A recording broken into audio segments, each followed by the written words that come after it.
नमस्कार दोस्तों।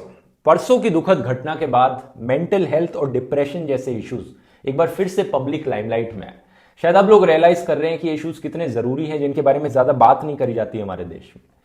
मुझे लगता है दोस्तों ये सही टाइम होगा इन इश्यूज को लेकर अवेयरनेस फैलाने के लिए और जनता को जागरूक करने के लिए, क्योंकि हमारी इंडियन सोसाइटी में बहुत सी मिथ्स, मिसकंसेप्शन और मिस इन्फॉर्मेशन है डिप्रेशन के रिगार्डिंग।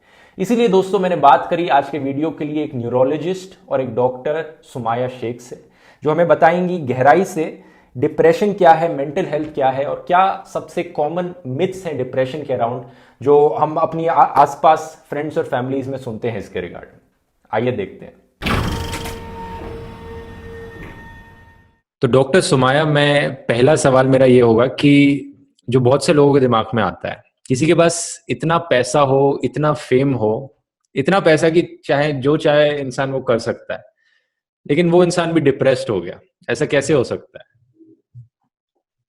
जी, तो पैसा होना इंडिया के अंदर स्पेशली ऐसा माना जाता है कि वो इंसान बहुत खुश है, तो हाँ। प्रॉब्ली ये कहा जाएगा कि उसके पास सब कुछ है और वो हर लिहाज से खुश है, फिर भी उसे डिप्रेशन कैसे हो गया। इसी वजह से इसे जो डिप्रेशन है एक डिसीज की तरह हम मानते हैं, या एक डिसीज का मैनिफेस्टेशन है। आपको बहुत सारी चीजों से डिप्रेशन हो सकता है और एक उनमें से एक सस्टेन्ड स्ट्रेस है, जो बहुत लंबे अरसे के लिए आप स्ट्रेस में रहें, उसके वजह से भी डिप्रेशन हो सकता है। पर वो अकेला कारण नहीं है, स्ट्रेस अकेला कारण नहीं है डिप्रेशन होने का। काफी ज्यादा लोग स्ट्रेस होने के बावजूद भी डिप्रेस नहीं होते, और कई सारे लोग स्ट्रेस ना होने के बावजूद भी डिप्रेस हो जाते हैं। इसी वजह से कि ये एक बायोलॉजिकल मैनिफेस्टेशन है, जो हमारी बॉडी के अंदर अलग अलग तरह के जो जीन्स हैं या प्रोटीन्स हैं, रिसेप्टर्स हैं, हमारी बॉडी के ऑर्गन्स में एक माइक्रो मोलेकुलर लेवल पे इतनी सारी एक्टिविटी होती है। इनका जो कॉम्बिनेशन है, इन सब की एक्टिविटी जो एक साथ होती है, उसके ऊपर डिपेंड करता है कि आपको डिप्रेशन होगा या नहीं। और उसके बाद इन सारी एक्टिविटी को जब एक स्पेसिफिक एनवायरनमेंट में रख दिया जाए, जैसे कि बहुत हाई स्ट्रेस एनवायरनमेंट है, बहुत लंबे पीरियड के लिए है, तो ज्यादातर लोगों को डिप्रेशन हो सकता है।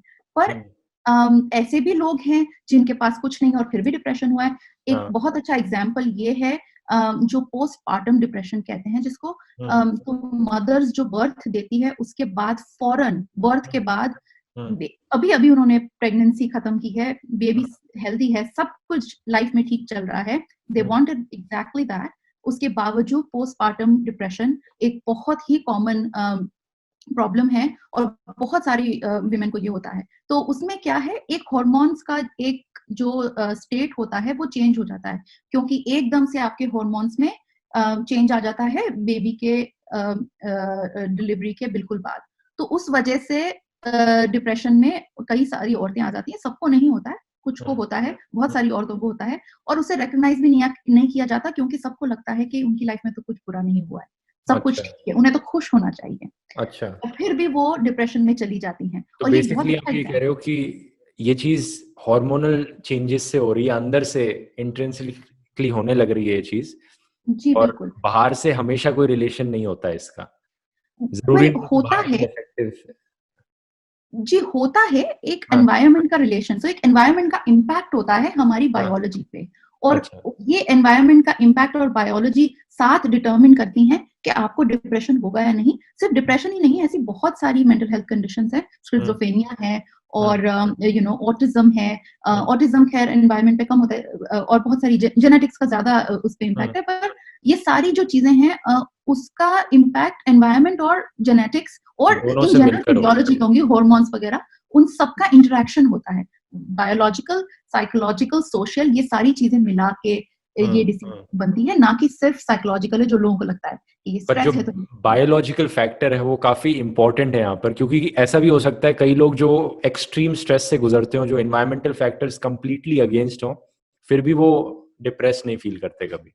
एब्सोल्युटली, ये बिल्कुल होता है। पर इसका मतलब ये मतलब नहीं है कि एक पॉपुलेशन को आपने परपेचुअली स्ट्रेस में रखा है एक लंबे पीरियड के लिए, जैसे फेमिन आते हैं या वर्ल्ड वॉर जब हुई थी, तो बहुत सारे लोग एक साथ मेंटल हेल्थ का शिकार हो गए थे। तो अच्छा। ये कई बार ट्रिगर भी कर देती है उसको चीजें, पर डिपेंड करता है किस किस लेवल का स्ट्रेस है या कितना एक्सटेंसिव है और कितने टाइम के लिए वो स्ट्रेस चला है। लो मूड और खराब मूड हो या बुरा फील कर रहे हो, इसको कैसे डिफरेंशिएट करें डिप्रेशन से? तो जो लो मूड होता है वो बहुत जल्दी ठीक भी हो जाता है। जितनी जल्दी आपका मूड लो होगा उतनी जल्दी ठीक हो जाएगा। प्रोबेबली 1 दिन 2 दिन, ज़्यादा से ज़्यादा कुछ दिन चलेगा वो। डिप्रेशन में क्या होता है, कई-कई दिनों तक आपका कभी-कभार रीज़न से या कभी-कभार बिना रीज़न के ही एक स्विंग आता है कि अभी आपका लो मूड हुआ है, बाद में हाई मूड हुआ है। स्पेशली एक मेंटल हेल्थ कंडीशन है बाइपोलर डिसऑर्डर, उसमें तो बहुत फ्लक्चुएशन होते हैं। बिल्कुल हाई फंक्शनैलिटी होती है, जिसमें आपका मूड बहुत अच्छा है और बिल्कुल लो फंक्शनैलिटी भी होती है। तो वैसे अच्छा। डिप्रेशन है, उसमें जो लो फंक्शनैलिटी है, वो काफ़ी लंबे पीरियड तक चलती है, कई बार कई हफ्तों तक चलती है और वो उससे बाहर निकलना ऑलमोस्ट नामुमकिन हो जाता है। तो अच्छा। देखें डिप्रेशन हम क्लासिफाई करते हैं लो, मॉडरेट टू सीवियर। अब उसमें हर स्टेज के अलग-अलग ट्रीटमेंट मेथड्स होते हैं। और ट्रीटमेंट की अगर हम बात करें तो अक्सर जो मोस्ट कॉमनली सुनने को मिलती है कि क्या ट्रीटमेंट हो सकती है डिप्रेशन की, सदगुरु की तरफ से हो, चाहे श्री श्री रविशंकर की तरफ से हो, चाहे हमारी मिनिस्ट्री ऑफ हेल्थ खुद ही हो। मिनिस्ट्री ऑफ हेल्थ का ट्वीट है कि डिप्रेशन से कैसे बचना है, follow routine, travel, be creative, think positive, practice yoga. तो क्या ये सॉल्यूशंस हैं माइल्ड डिप्रेशन के, या फिर ये एब्सोल्युटली कोई हेल्प नहीं करते? नहीं, आई मीन हेल्प करते हैं, ज़रूर करते हैं। करते हैं। जिनको हेल्प करेंगे, उन्हें बिल्कुल करना चाहिए। पर हम्म। डिप्रेशन की प्रॉब्लम ही यही है कि आप ये सब नहीं कर पाते हो। आप इतने डेबिलिटेटिंग फ़ील करते हो, आप इतने हम्म। हेल्पलेस फ़ील करते हो कि आपको मन करेगा योगा करने का या ट्रैवल करने का और आप नहीं कर पाओगे। हम्म। तो माइल्ड डिप्रेशन के अंदर ये सारी चीज़ें बिल्कुल आपको खुश रख सकती हैं, आपका मूड एलिवेट कर सकती हैं थोड़ी देर के लिए। पर हम्म। ये कि लॉन्ग लास्टिंग सॉल्यूशन नहीं है।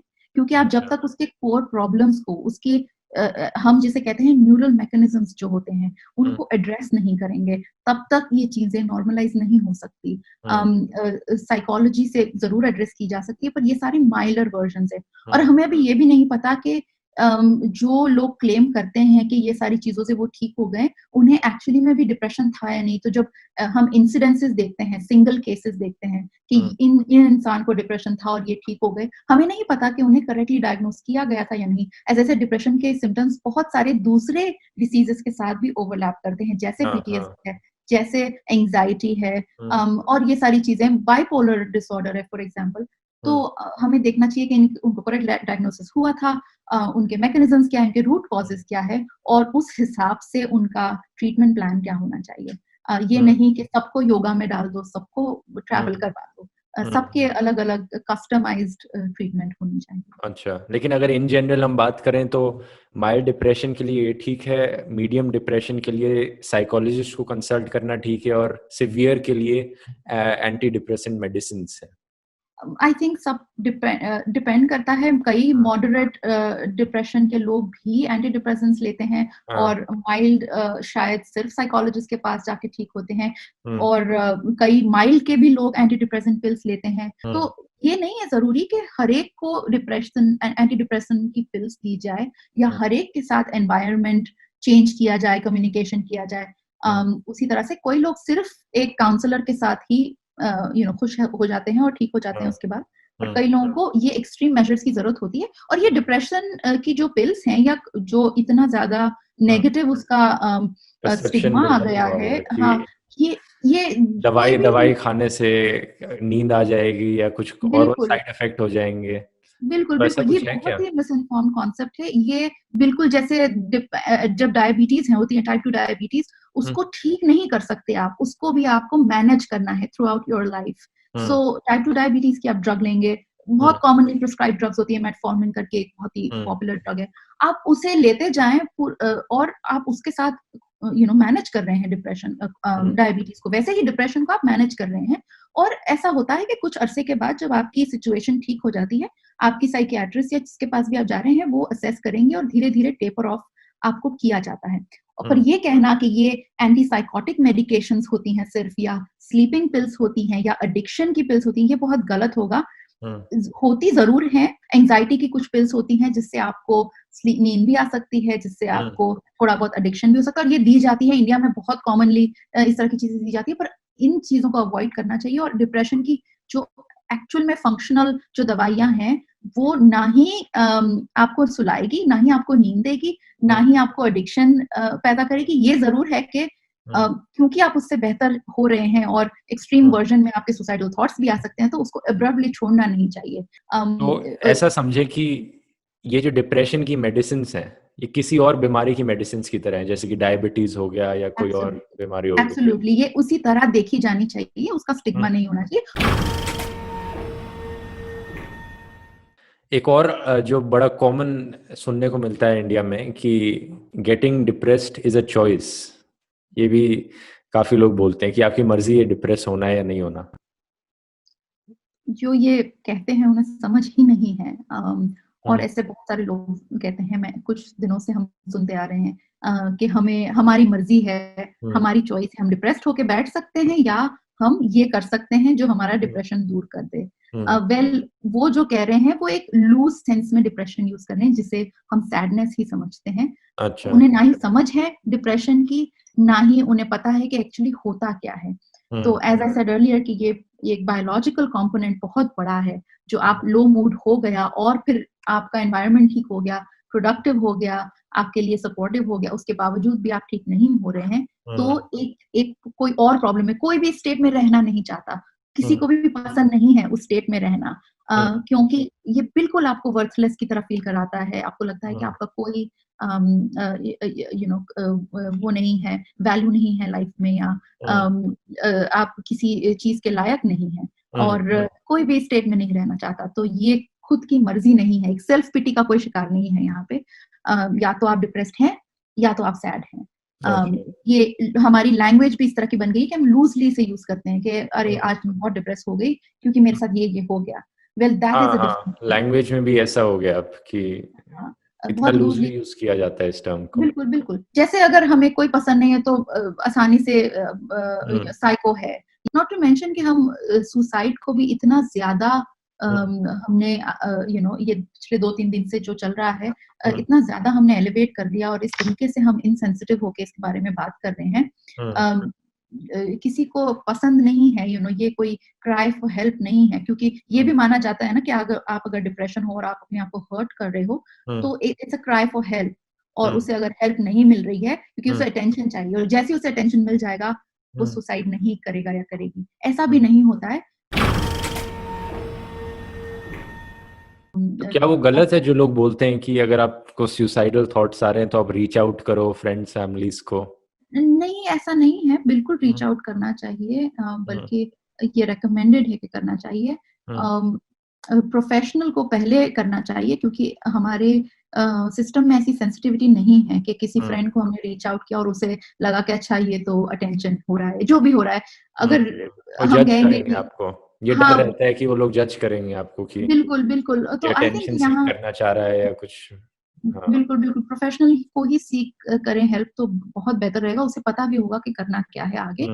पर अगर कोई सच में ट्रस्टेड फ्रेंड है या क्लोज रिलेटिव है, उसे बताना बहुत जरूरी है, स्पेशली जो हमारे ओल्डर जनरेशन है, नॉट ओल्डर बट हमारे पेरेंट्स की या ग्रैंड पेरेंट्स की जनरेशन है, उन्हें कम समझ है, कम लोगों को उस जनरेशन में समझ है मेंटल हेल्थ इश्यूज के बारे में, क्योंकि उन्हें लगता है कि this is a new disease, it wasn't there before when we lived. हाँ, ये भी एक बहुत बड़ा परसेप्शन है कि डिप्रेशन जो है ये मॉडर्न जमाने के साथ ही आया है, और हमारे एंसेस्टर्स के टाइम में ऐसा कुछ नहीं होता था। हमारे एंसेस्टर्स के टाइम में तो बहुत कुछ होता था।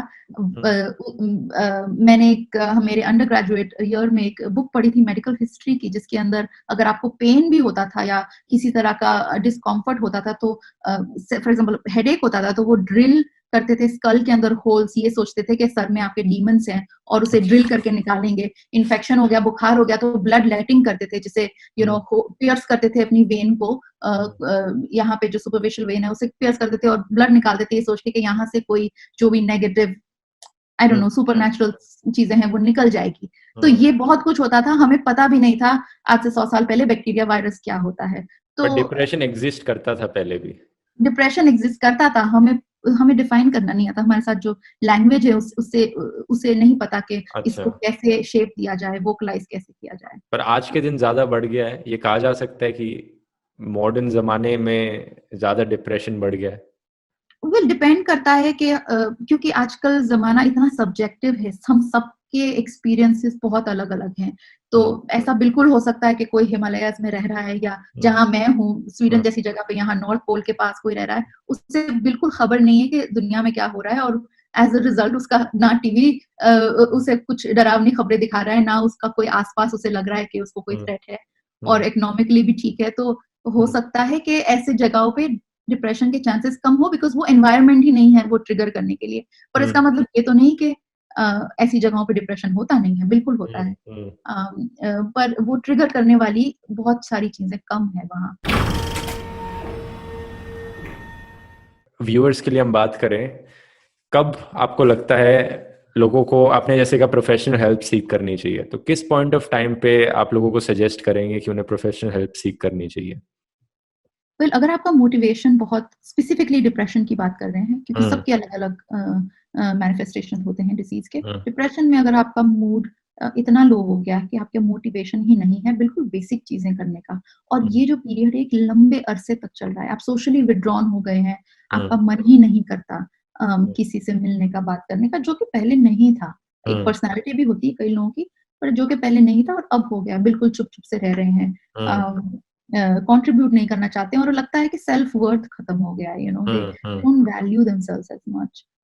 एक क्रॉनिक लेवल पे जब वो चला जाए, एक्यूटली जो होता है कुछ दिनों के लिए, एक क्रॉनिक लेवल पे मतलब कितने लंबे समय की यहाँ पर हम बात कर रहे हैं? वो कई हफ्ते के लिए चल रहा है, अभी 2-3 हफ्ते चल रहा है, तो डेफिनेटली कुछ और है, ये आपका सिर्फ नहीं है, सिर्फ स्ट्रेस नहीं है। अच्छा, उम्मीद करता हूं दोस्तों ये वीडियो आपको इन्फॉर्मेटिव लगा होगा। इस वीडियो को शेयर कीजिए अवेयरनेस फैलाने के लिए, और अगर आपको मेरा काम पसंद आता है मुझे सपोर्ट कर सकते हैं patreon.com/ध्रुव राठी पर, या यूट्यूब पर एक मेंबर बनके ज्वाइन बटन क्लिक करके, ताकि ऐसे ही और इन्फॉर्मेटिव एजुकेशन वीडियोस मैं आपके लिए फ्यूचर में बनाते रहूं। और एक्सचेंज में आपको, अगर आप पेट्रियन मेंबर बनेंगे या यूट्यूब पे मेंबर बनेंगे, तो आपको फुल इंटरव्यू क्लिप्स मिलेंगी अनएडिटेड। अभी जो मैंने आपको वीडियो दिखाई काफ़ी एडिट्स थे इसमें, तो पूरे इंटरव्यूज अक्सर आधे घंटे 1 घंटे के हो जाते हैं, तो आप वहां पर मेंबर्स के लिए एक्सक्लूसिव वो क्लिप्स अवेलेबल होंगी। तो चलिए दोस्तों, मिलते हैं फिर अगले वीडियो में। बहुत बहुत धन्यवाद।